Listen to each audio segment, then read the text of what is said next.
India versus West Indies के बीच खेले गए सेकेंड T20I रोमांचक मुकाबले में वेस्ट इंडीज की टीम की शानदार जीत हुई और भारतीय टीम आखिरी ओवर में हारती नजर आई। जी हां, बहुत ही रोमांचक ये मुकाबला था। थोड़ा लेट शुरू हुआ है, लेकिन कहते हैं कि देर आए लेकिन दुरुस्त आए, तो वही कुछ इस मुकाबले का भी हाल था। थोड़ा देर से शुरू हुआ, लेकिन मैच में जो जान डाल दी थी ना, वो भारतीय खिलाड़ियों ने पूरी तरीके से वापसी कराई दी थी टीम इंडिया की। लेकिन आखिरी ओवर में आवेश खान के पूरी तरीके से मैच का पासा पलटता नजर आया। जिस तरीके से वेस्ट इंडीज की टीम इस मुकाबले में खेली, 5 मैचों की T20 सीरीज का ये रोमांचक मोड़ आ चुका है कि वेस्ट इंडीज ने भी अब सीरीज की जीत की दावेदारी पेश कर दी है, क्योंकि ओडीआई सीरीज लगातार जीत के बाद यहां पर भारतीय टीम, जहां पर 3 मुकाबले हुए थे ओडीआई सीरीज के, तीनों मुकाबले भारतीय टीम जीती थी। सबको ये लग रहा था कि भारतीय टीम जल्द से जल्द इस सीरीज को भी अपने नाम कर लेगी, लेकिन पहला मुकाबला जीतने के बाद दूसरे मुकाबले में जिस तरीके से वेस्ट इंडीज की टीम ने अपनी जीत दर्ज करी, वो देखने लायक था। काबिले तारीफ वाली यहां पर बल्लेबाजी और गेंदबाजी देखने को मिली। सारी जानकारी दें आपको, उससे पहले अगर आप चैनल पर नए हैं, सब्सक्राइब नहीं किए तो जल्द से जल्द चैनल सब्सक्राइब कर दीजिए, ताकि आप ऐसे ही लेटेस्ट अपडेट पा सकें।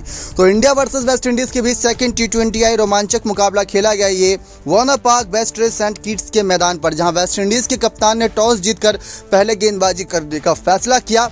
जहां पर यह मुकाबला वैसे तो शुरू होना था 8 बजे, लेकिन थोड़ा लगेज प्रॉब्लम की वजह से मुकाबला पहले 10 बजे के लिए शेड्यूल किया गया, लेकिन फिर 1 घंटे की देरी हुई यहाँ पर।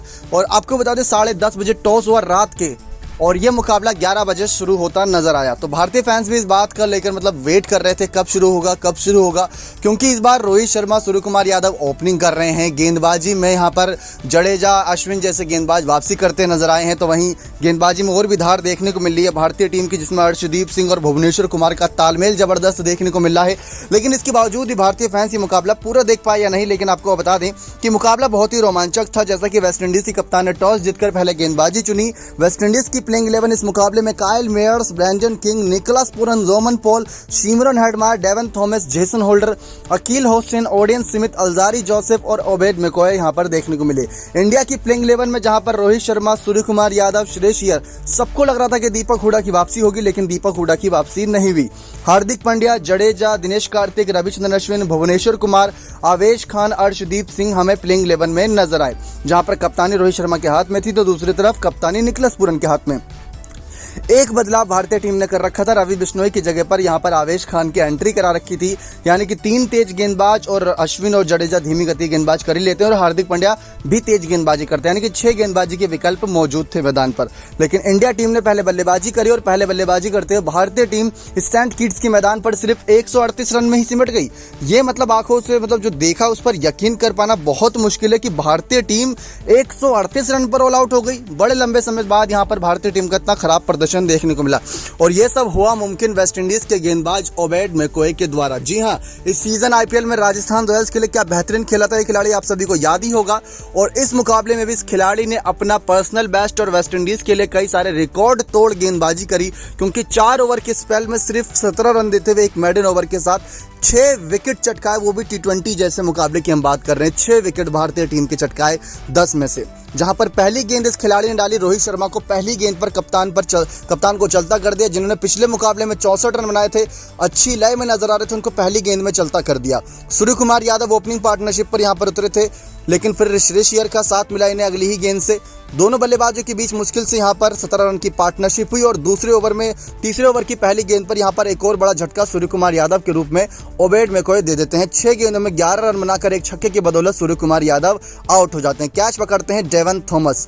श्रेयस अय्यर, ऋषभ पंत के बीच पार्टनरशिप बिल्ड होना शुरू होती है, 23 रन की पार्टनरशिप होती है, लेकिन 5वें ओवर की दूसरी गेंद पर यहां पर एक और बड़ा झटका लगता है भारतीय टीम को श्रेयस अय्यर के रूप में। दूसरे मुकाबले में फेल होगा श्रेयस अय्यर, तो क्या अगले मुकाबले में दीपक हुडा को आजमाया जाएगा? इस बात को लेकर भारतीय फैंस काफी कयास लगा रहे हैं। 11 गेंदों पर सिर्फ 10 ही रन बना पाए थे श्रेयस अय्यर, एक छक्के की बदौलत अल्जारी जोसेफ ने उनका विकेट चटकाया था। कैच पकड़ी थी डेवन थॉमस ने। तो वह ऋषभ पंत की बात करें तो 12 गेंदों में सिर्फ 24 रन बनाए, इन्होंने बड़ी ताबड़तोड़ बल्लेबाजी थी, 1 चौका 2 छक्के इनकी इस पारी में थे, लेकिन अकील होसेन ने ओबेड मैकॉय का साथ दिया और इनका विकेट चलता किया।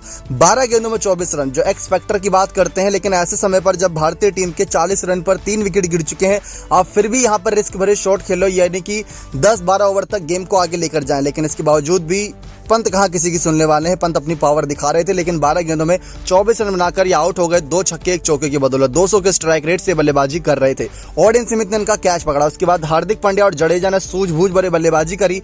दोनों बल्लेबाज मैच को आगे ले जाने की कोशिश कर रहे थे, लेकिन करते करते 104 रन यानी भारतीय टीम का 100 के पार आंकड़ा यहां पर चला चुका था। 14वें ओवर की चौथी गेंद तक 104 रन भारतीय टीम का स्कोर था। जब हार्दिक पांड्या का विकेट गिरा तो 31 गेंद में 31 रन बनाकर हार्दिक पांड्या आउट हुए थे।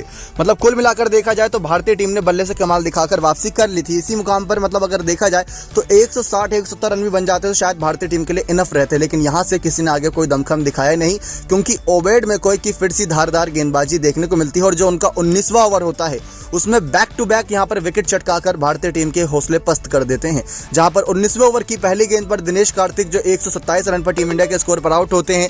फिर उसके बाद चौथी गेंद पर यहां पर आउट होते हैं अश्विन 19वें ओवर की 128 रन पर, और 129 रन पर भुवनेश्वर कुमार के रूप में 9वां झटका लगता है। और ये सारा कहीं ना कहीं पॉसिबल होता है ओबेड मैकॉय के उस 19वें ओवर की बदौलत। और इस तरीके से 6 विकेट चटकाते हैं, जिसमें रोहित शर्मा, सूर्य कुमार यादव, साथ ही साथ रविंद्र जडेजा, दिनेश कार्तिक, अश्विन और भुवनेश्वर कुमार शामिल होते हैं। आवेश खान 4 गेंदों में 8 रन बनाकर एक छक्के की बदौलत आउट होते हैं लास्ट में होल्डर के द्वारा, और अर्शदीप सिंह बस खड़े रह जाते हैं क्रीज पर। 2 विकेट होल्डर चटकाते हैं, तो वहीं एक wicket Alzarri Joseph, Odean Smith और ओबेड मैकॉय चटकाते हैं। 6 विकेट 17 रन देकर एक मेडन ओवर के साथ 4 ओवर में। कई सारे कीर्तिमान यहां पर कई सारे रिकॉर्ड तोड़ते नजर आए यहां पर ओबेड मैकॉय। लेकिन वेस्टइंडीज की बारी आई जब चेस करने की, तो वेस्टइंडीज की टीम को 139 रन 120 गेंदों में चेस करना था। ब्रैंडन किंग, काइल मेयर्स ने ओपनिंग पार्टनरशिप करना शुरू करा। काइल मेयर्स के यहां पर रूप में पहला विकेट चटकाया हार्दिक पांड्या ने। मतलब भुवनेश्वर कुमार, आवेश, अर्शदीप सिंह जैसे प्रॉपर गेंदबाज आपके पास मौजूद हैं, लेकिन गेंदबाजी कौन बेहतरीन कर रहे हैं? हार्दिक पांड्या। सबसे अच्छा गेंदबाजी का फिगर यहां पर हार्दिक पांड्या का नजर आया इस मुकाबले में। हार्दिक पांड्या ने पहले बल्ले से भी कमाल दिखाया, फिर गेंद से भी। तो ऐसे ऑलराउंडर की जरूरत थी टीम इंडिया को, बड़े समय बाद हार्दिक पांड्या की वापसी से पूरा हुआ। लेकिन काइल मेयर्स 14 गेंदों में 8 रन बनाकर भले ही आउट हुए। एक चौके की बदौलत अश्विन ने इनका विकेट चटकाया। लेकिन निकलस पूरन की बात करें तो निकलस पूरन 11 गेंदों में 14 रन बनाए, एक चौके एक छक्के की बदौलत। दूसरा विकेट जब गिरा यहां पर वेस्टइंडीज की टीम का, तो 10वें ओवर की चौथी गेंद थी, 71 रन पर दूसरा विकेट गिरा था। तीसरा विकेट गिरा शिमरन हेडमायर के रूप में 83 रन पर। 10 गेंदों में सिर्फ 6 रन बना पाए थे। रविंद्र जडेजा का विकेट चटकाए और कैच भी जडेजा ने ही पकड़ा था। देखा जाए तो 13वें ओवर की तीसरी गेंद तक 83 रन ही स्कोर था, और धीरे धीरे स्कोर मतलब बढ़ रहा था और जो गेंदें थी घट रही थी, क्योंकि स्ट्राइक रेट जो था बल्लेबाजों का वो कम देखने को मिल रहा था अंतिम समय में। लेकिन Devon Thomas, remember the name, Devon Thomas ने इस मुकाबले में जान डाल दी। ब्रैंडन किंग तो दूसरे छोर से संभाल कर खेल रहे थे, लेकिन ब्रैंडन किंग खेलते खेलते काफी देर तक खेल गए, मजाक में मतलब बहुत ज्यादा देर तक। 52 गेंदों में 68 रन खेल गए, और जब इनका विकेट गिरा तो टीम का स्कोर 16वें ओवर की तीसरी गेंद पर 107 रन पर था। अब आप खुद देख लीजिए कि जब भारतीय टीम का 100 रन का आंकड़ा पार हुआ था 104 रन का, तो 14वें ओवर की चौथी गेंद थी, और जब वेस्टइंडीज का 100 रन का आंकड़ा पार हुआ तो करीब 15वें ओवर तक पहुंच गए थे। यानी कि पूरा पता लग रहा था कि इस पिच पर बल्लेबाजी कर पाना थोड़ा मुश्किल हो रहा है। लेकिन ब्रैंडन किंग ने जो 68 रन बनाए, उसकी बदौलत टीम का स्कोर तेजी से आगे बढ़ा। रोमन पॉल को 8 गेंदों पर 5 रन बनाकर चलता कर दिया था। अर्शदीप सिंह ने अपने 19वें ओवर की दूसरी गेंद पर 19वें ओवर में सिर्फ करीब 6-7 रन देते नजर आए थे। लेकिन आखिरी ओवर में बात आई थी आवेश खान के ऊपर कि कैसे वो 10 रन डिफेंड करेंगे। लेकिन 10 रन डिफेंड करने की बजाय उन्होंने 2 ही गेंदों में वो 10 रन लुटाते नजर आए, क्योंकि जब आखिरी ओवर में 10 रन डिफेंड करने की बात आई, वैसे तो करीब 17-18 गेंदों में 27-28 रन चेस करना था। धीरे धीरे भारतीय टीम क्लोज लेकर आई मुकाबले को, लेकिन यहां पर पहली गेंद पर यहां पर नो बॉल डाल दी और उस पर सिंगल मिला था, और सिंगल मिलने के साथ डेवन थॉमस स्ट्राइक पर आए और उसी पहली गेंद जो नो बॉल थी उसका फायदा उठाते हुए छक्का मार दिया, और दूसरी गेंद पर डेवन थॉमस ने चौका मारकर इस मुकाबले को खत्म किया और प्लेयर ऑफ द मैच बने इस मुकाबले के ओबेड मैकॉय अपनी 6 विकेट की धारदार गेंदबाजी से। 6 fours in T20 among of full members, यानी कि सबसे ज्यादा बेहतरीन प्रदर्शन 2019 में दीपक चहर ने 7 रन देकर 6 विकेट चटकाए थे।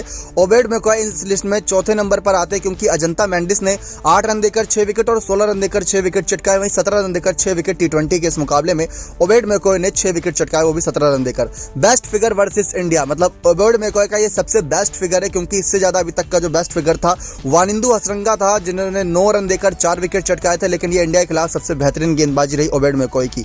वेस्टइंडीज की तरफ से भी ये सबसे बड़ा बेहतरीन रिकॉर्ड बनाया है ओबेड मैकॉय ने 17 रन देकर 6 विकेट का। कई सारे रिकॉर्ड इन्होंने तोड़ दिए और भारतीय टीम ये मुकाबला 5 विकेट से हार गई। इस हार का जिम्मेदार आप किसे यहां पर ठहराना चाहेंगे, अपनी राय कमेंट सेक्शन में दे सकते हैं। लेकिन आज एक और बड़ा मुकाबला है, उस मुकाबले पर भारतीय टीम की नजरें रहेंगी, क्योंकि कल जो मुकाबले में देरी हुई थी, कल और बैक टू बैक आज भी यहां पर मुकाबला है।